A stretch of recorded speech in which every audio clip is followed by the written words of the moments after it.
Putin has come out of this pandemic and this misadventure in Ukraine, in his terms, as more popular. Whether he's stronger is a different matter. We're seeing a lot of reporting out of Ukraine from the international media.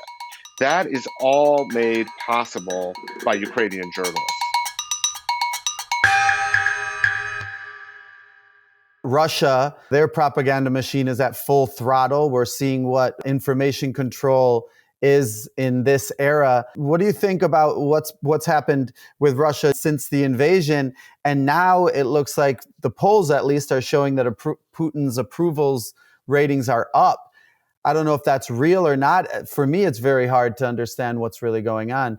Russians, most younger ones that have access to Telegram and other channels, knew this was going on. But the bulk of the Russian population, which is a demographic middle-aged and older, get their news from television. And television presented everything as hunky-dory in Russia during the pandemic, just as it's trying to do through Ukraine. So that was a classic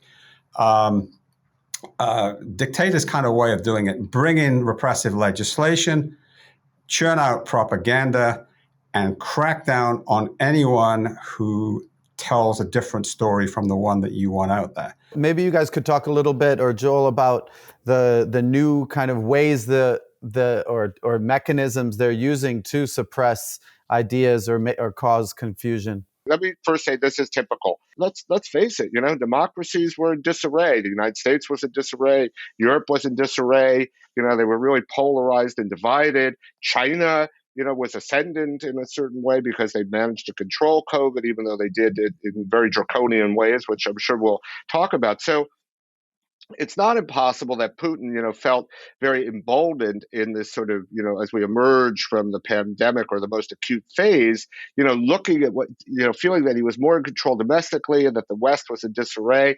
And he'd obviously wanted to go into Ukraine for a long time, but maybe he calculated that this was the right moment because of the sort of post-pandemic reality. I wouldn't say post, but, whatever phase of the pandemic we're in. And we may see other surprises like this because Rob and I judge that, like many authoritarians, feel very empowered by the way things played out during the pandemic, and they perceive the leading democracies as weakened and more divided.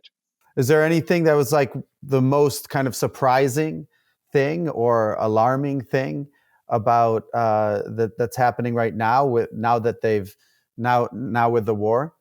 Well, I think that, it's the cynical exploitation of people's health, which gets me.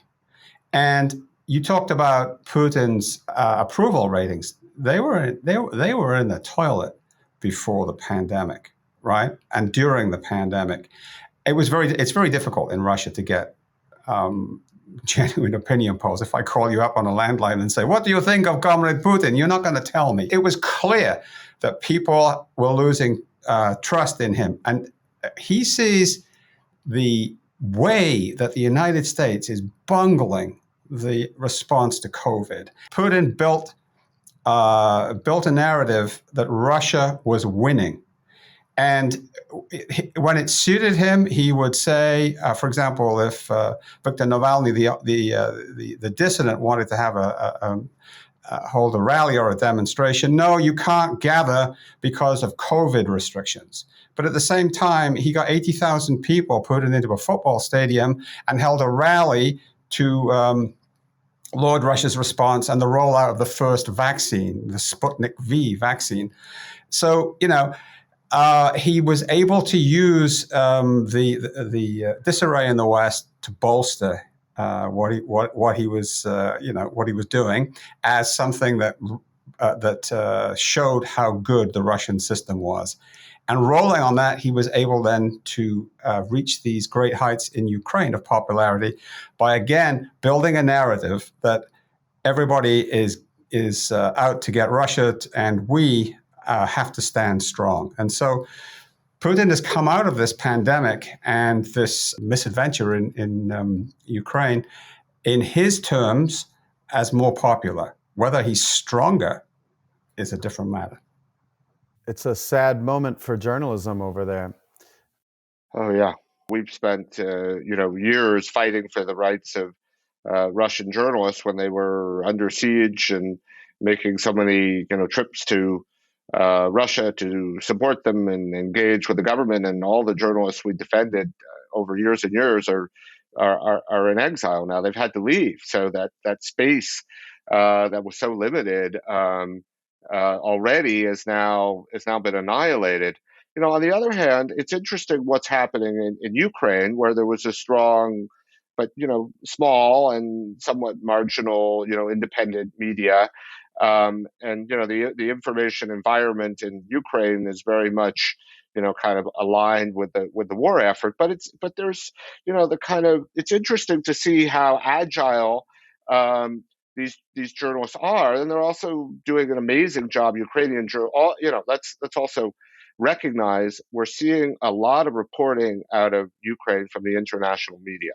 That is all made possible by Ukrainian journalists. I mean, you need a team of Ukrainian journalists if you're an international reporting crew to move around, to function, to know the landscape, and some have been killed doing this work. So it's certainly a difficult and dangerous and dynamic information environment in Ukraine, but we've also seen some positive and inspiring things happening there, and journalists doing amazing work.